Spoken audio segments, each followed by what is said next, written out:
시청자 여러분, 뉴스룸을 시작하겠습니다. 제10호 태풍 하이선이 지금 일본 남쪽에서 우리나라 동쪽을 향해 올라오고 있습니다.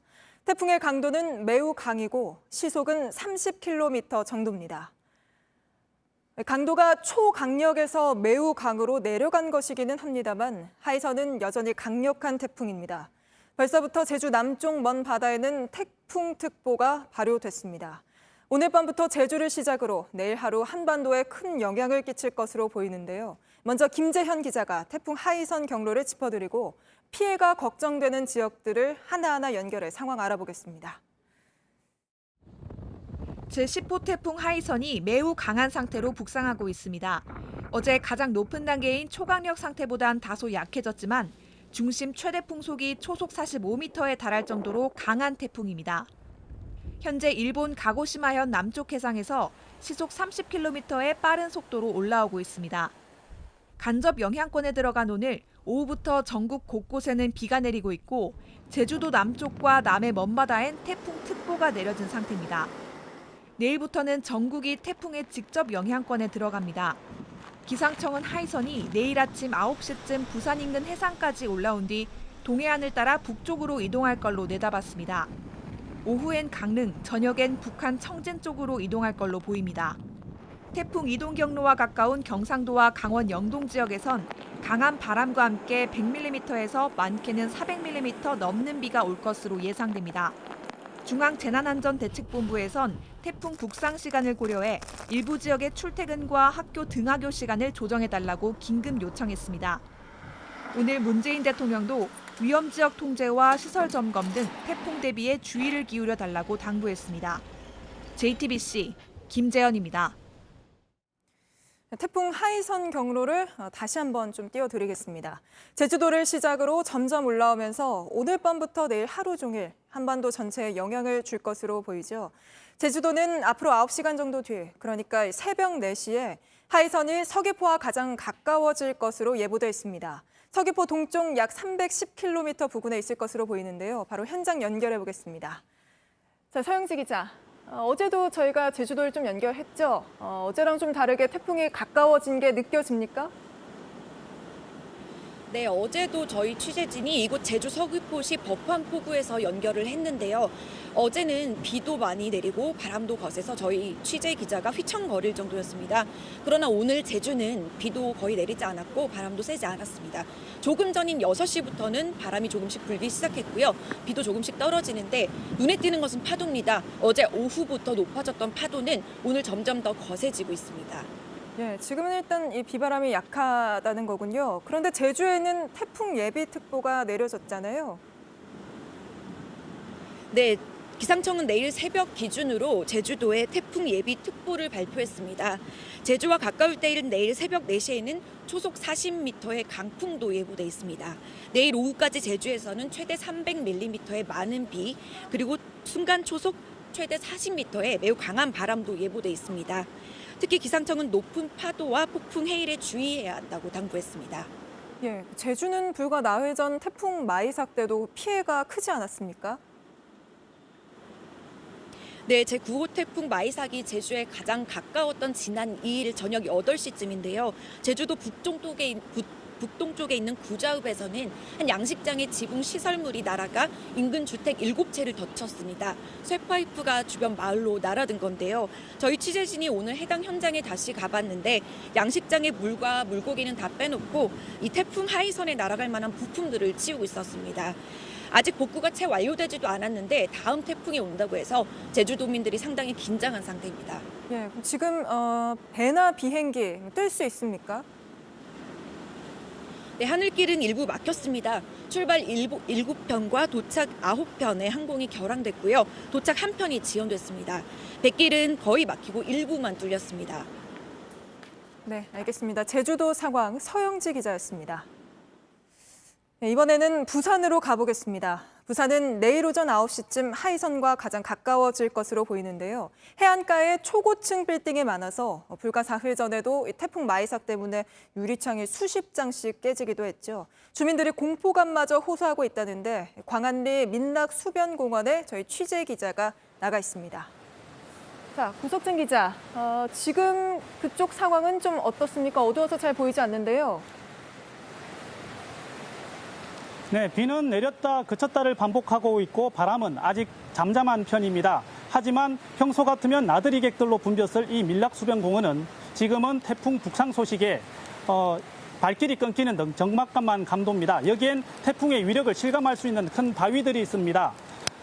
지름 2m 크기로 보시면 해조류는 물론 다닥다닥 따개비들이 붙어 있습니다. 사흘 전 태풍 마이삭 때 여기에서 20m 이상 떨어진 저 바닷속에서 강한 파도에 주사위 구르듯 떠밀려 올라온 것들입니다. 이번 태풍 하이선은 지난 태풍보다 더 강하다고 보기 때문에 부산은 현재 긴장감이 높은 상태입니다. 네, 부산은 내일 오전이 제일 걱정스러운 상황이죠. 네, 태풍 하이선은 내일 오전 9시쯤 부산에 가장 근접할 것으로 예보됐습니다. 부산 동북동쪽 80km 해상까지 접근할 것으로 보이는데요. 태풍의 영향으로 내일까지 부산에는 100에서 300mm, 많게는 400mm 이상의 비가 내릴 것으로 보입니다. 특히 초속 25에서 40m 이상의 강한 바람이 불 것으로 예보돼 각별한 주의가 필요해 보입니다. 네, 며칠 전 태풍 왔을 때도 그 바람 때문에 고층 빌딩 유리창이 다 깨지기도 했잖아요. 네, 사흘 전 태풍 마이삭 때 고층 건물이 밀집한 부산 해운대구에선 유리창 수십 장이 깨졌습니다. 당시 영상에서 보시는 것처럼 행인들이 우산을 제대로 펼치지 못하고 교통 통제 중인 경찰은 제대로 서 있기 힘들었을 정도로 강풍이 휘몰아쳤습니다. 그런데 이 강한 바람이 실제로 고층 빌딩의 높은 곳에서는 빌딩 사이 바람의 병목 현상과 고층 빌딩을 타고 바람이 소용돌이를 일으키면서 바람 세기가 2배가 되기도 하는데요. 지난번 마이삭 때 부산대 연구팀이 조사한 바에 따르면 당시 해운대 앞바다 표면에서 관측한 바람의 세기는 초속 23.4m였습니다. 같은 시각 101층 높이의 LCT에서 측정한 바람 세기는 2배인 초속 47.6m였습니다. 이 때문에 고층 빌딩의 유리창이 많이 깨지기도 했습니다. 실제 고층 빌딩의 유리창이 깨지면서 파편이 날아가면 그 밑에 있는 주민들이 다치기 십상입니다. 고층 빌딩 주변의 외출은 되도록 삼가하는 게 좋을 것 같습니다. 네, 그러면 그 유리창이라든지 그 좀 부산 복구 상황은 좀 어떻습니까? 네, 아직 복구가 안 된 곳이 많습니다. 방금 전에 말씀드렸던 그 유리창 수십여 장이 깨진 해운대 고층 아파트 경우에도 수리가 밀려 제대로 복구가 안 된 상태입니다. 총을 맞은 것처럼 깨진 유리창이 아직까지 그대로 남아있어서 주민들은 불안에 떨고 있습니다. 또 천장이 완전히 무너져 내린 부산 동구의 한 건물도 임시 복구만 겨우 한 상태입니다. 예, 알겠습니다. 지금 보니까 뒤로 비가 좀 많이 내리는 모습이 보이는군요. 알겠습니다. 여기까지 듣겠습니다. 부산 상황 구석찬 기자였습니다. 이번에는 전남 여수 상황을 알아보겠습니다. 이 지역은 내일 오전 8시쯤 태풍이 가장 가깝게 접근할 것으로 보이는데요. 앞선 태풍 마이삭 때도 정전이 되고 상당히 피해를 입은 바 있습니다. 현장 나가 있는 취재 기자를 연결해 보겠습니다. 자, 강현석 기자.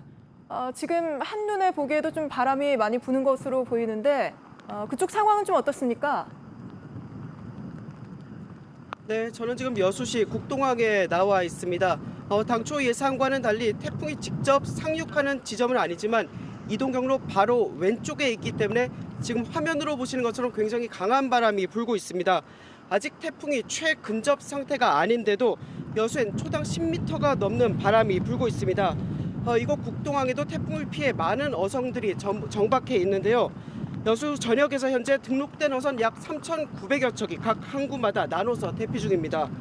또 오늘 오전부터 여수항 여객 터미널도 폐쇄되면서 현재 여수를 경유하는 모든 배길이 끊긴 상태입니다. 네, 그러면 그 여수 지역은 언제가 좀 고비라고 봐야 될까요? 네, 현재까지는 태풍이 가장 가깝게 접근하는 내일 오전 8시가 될 것으로 예상됩니다. 기상청은 내일 오전까지 평균 40에서 69mm, 지역에 따라서는 100mm 이상의 비가 오겠다고 내다봤습니다.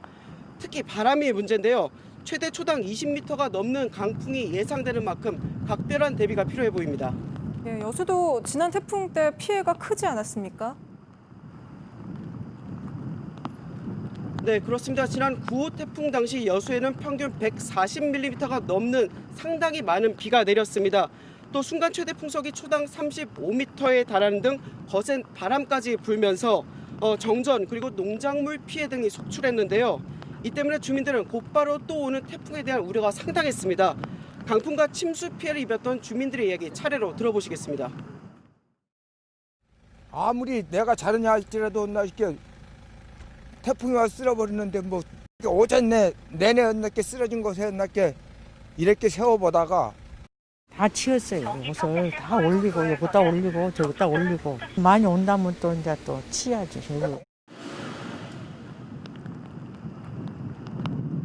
네, 보신 것처럼 태풍 피해가 복구되기 전에 또다시 태풍이 찾아왔기 때문에 충분한 대비가 현재 필요해 보입니다. 예, 알겠습니다. 전남 여수 상황은 강현석 기자가 전해드렸습니다. 강원 동해안 지역 주민들 불안도 커지고 있습니다. 지난번 태풍 때문에 집 잃고 아직 못 돌아가는 사람이 80명이나 남아있는데요. 이번에도 또 모레까지 최대 400mm 넘는 비가 내리고 초속 40m 이상의 강한 바람도 불 것으로 예보됐습니다. 강원 동해안 소식은 조승현 기자입니다. 빗속에서 중장비가 분주히 움직입니다. 하천이 불어나 둑이 무너진 곳입니다. 도로 아래 흙이 쓸려나가 커다란 구멍이 생겼습니다. 전신주는 땅이 무너지면서 도로 표지판과 함께 가라앉아 버렸습니다.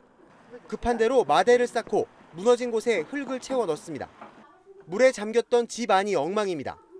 TV며 냉장고 같은 살림살이가 죄다 젖어 못 쓰게 됐습니다. 마당으로 꺼내놓으니 성인 키 높이만큼 쌓였습니다.